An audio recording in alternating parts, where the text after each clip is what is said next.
Bismillah, elhamdülillah. Assalamu alaikum, урматтуу мусулман бир туугандар.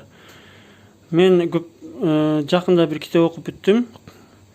Аллах сүйгөн пенделер деп аталат.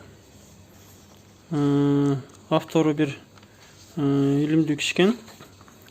Которгон өзүнүн Жалал шаарындагы ислам дамлагыбыз өзү. Темалар өтө сонун экен, темалары. Мазмунун карай турган болсок, жөнөкөйлүүлүк дейт, чоң жумшак мүнөз,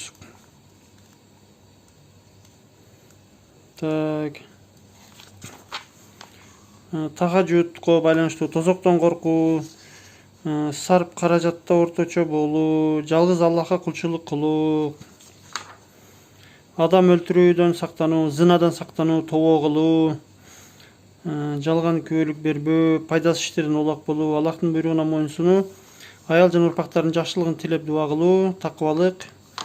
Ушул темалардын тегерегинде жалаң аят хадистери менен улуу имамдардын сөздөрү менен келтирилген экен. Ашча жандай сөздөр дерлик жок, көбүнчө эле ушул аят хадистер. Мага өтө жакты китеп. Китепти окууңуздарды сунуштаймын. Ушул китепти которууга тандаган экен ислам дамлабыз. Азыр ошол бир канча сатууда бар экен. Ушул китептерди алыңыздар. 300 сомдон экен. Бизде бар, болсо биз деле таап беребиз, болсо мынакей жөнөкөйлүк жөнүндө окуп бере турган болсок. Бисмилlah. Аллах Таала сүйүктүү пенделердин жөнөкөйлүүлүгүн сыпаттап мындай дейт. Рахмандын пенделери, алар жер бетинде кичпейил, салаваттуу жүрүшөт.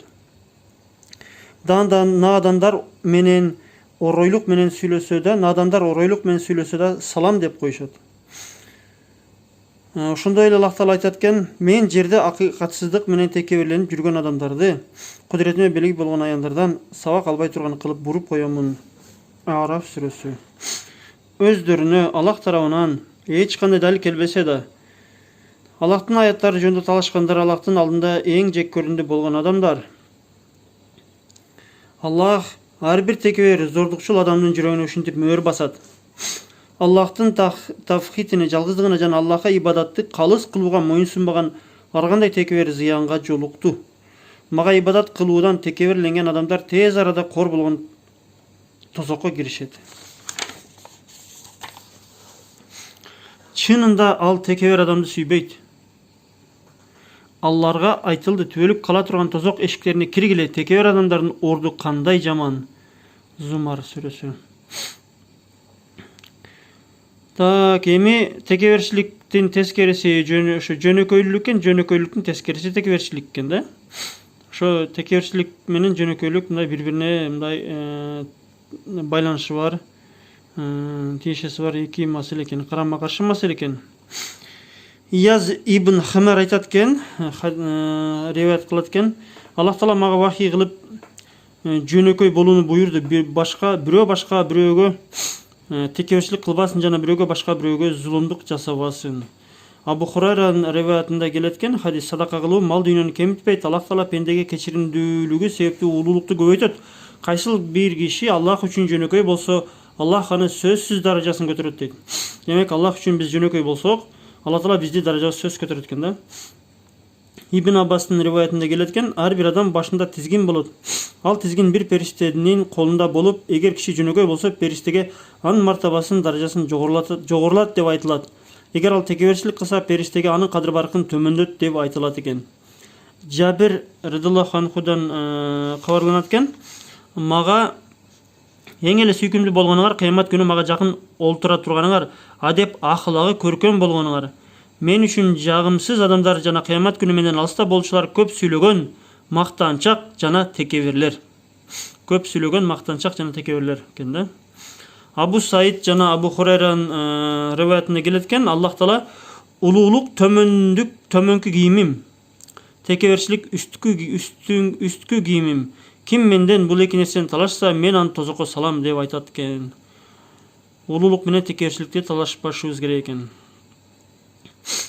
Харис ибн Вахф айтат экен, Аллахтын элчиси тозоклор ким экендигин туурасында кабар берейинби? Алар ар бир орой, бузуку жана текебер кишилер. Орой, бузуку жана текебер кишилер булар тозок адамдар экен да.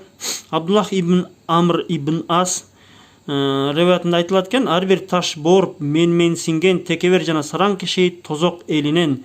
Бейиш эли болсо көбүнчө алсыз жана бечара кишилер. Абу Саид Худридин риваятында айтылат экен, 5 менен тозок атаандаша сүйлөшүп калды. Тозок мага зөкүр жана текеберлер кирет деп айтса, 5 мага алсыз жана кедей мусулмандар кирет деп айтат. Аллах алардын ортосун бөлүп, 5 сен менин ырайымымсың, өзүм калаган кишилер сага киргизип сыйга бөлөймүн. Тозок сен мен азабымсың, өзүм калаган кишилерди ага киргизип азаптаймын. Экөөңөр тең толуп талашташасыңар деп айтат экен Алла Таала. Абу Хурайра риваятында айтылат экен, 3 түрлүү киши бар, кыямат күнү Аллах аларга сүйлөбөйт, алардын күнөөлөрүн кечирбейт, аларга карабайт, аларга жан чыдак сазап болот. Алар карыган зынакер, жалганчы падыша жана текебер кембагал. Карып калган зынакор экен, бир жашы барып калса дагы деле ошо кыздарга карап тиги бу анан падыша жалганчы болсо дейт, анан кембагал бирок текебер болсо дейт да. Бирок кембагалдардын көбү негизи текебер деле эмес, көбү мындай жөнөкөй негизичи.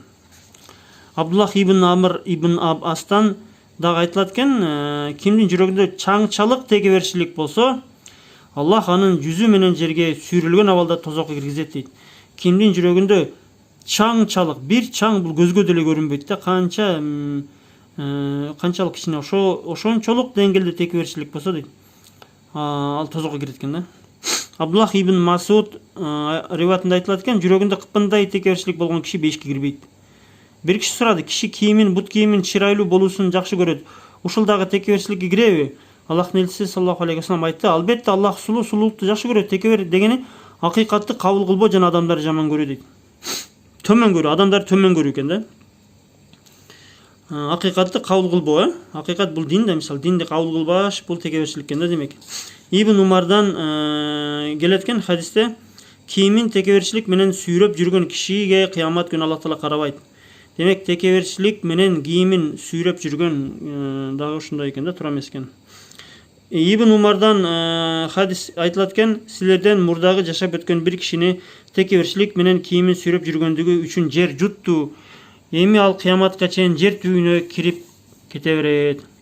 Салама ибн Аква Масуд айтуусунда хадисте келет экен, киши текеберчилик менен жүзүн жогору көтөрсө, ал текеберлердин катарында жазылып коюлат. Жыйынтыгында аларга текеберлерге жеткен бали ага да жетет деп айтат. Абдуллах ибн Амр Аллахтын элчиси саллаллаху алейхи вассалам айтылат экен, ал кыямат күнү текеберлер адам сүрөтүндө кумурска көлөмүндө кайра тирилишет. Аларга ар тараптан кордук келет. Алар тозоктогу булас деп аталган зынданга айдалат. Тозок оту аларды ороп алат. Алар тозок элинен аккан кан жана ириңдер менен сугарылат деп айтат. Бул текеберчилик боюнча 2 бет эле окудум. Буюрса бул китептеги бүт темалар мага жакты өтө. Мен буюрса күн сайын ушу окуп турайын. Жок дегенде менден бир аят болсо да жеткиле деп пайгамбарыбыз алейхиссалам айткан.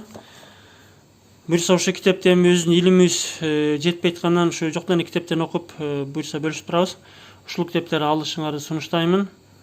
Өтө сонун китеп экен, өтө мындай Аллахтын сүйгөн пенделери деген окуңарды сунуштаймын.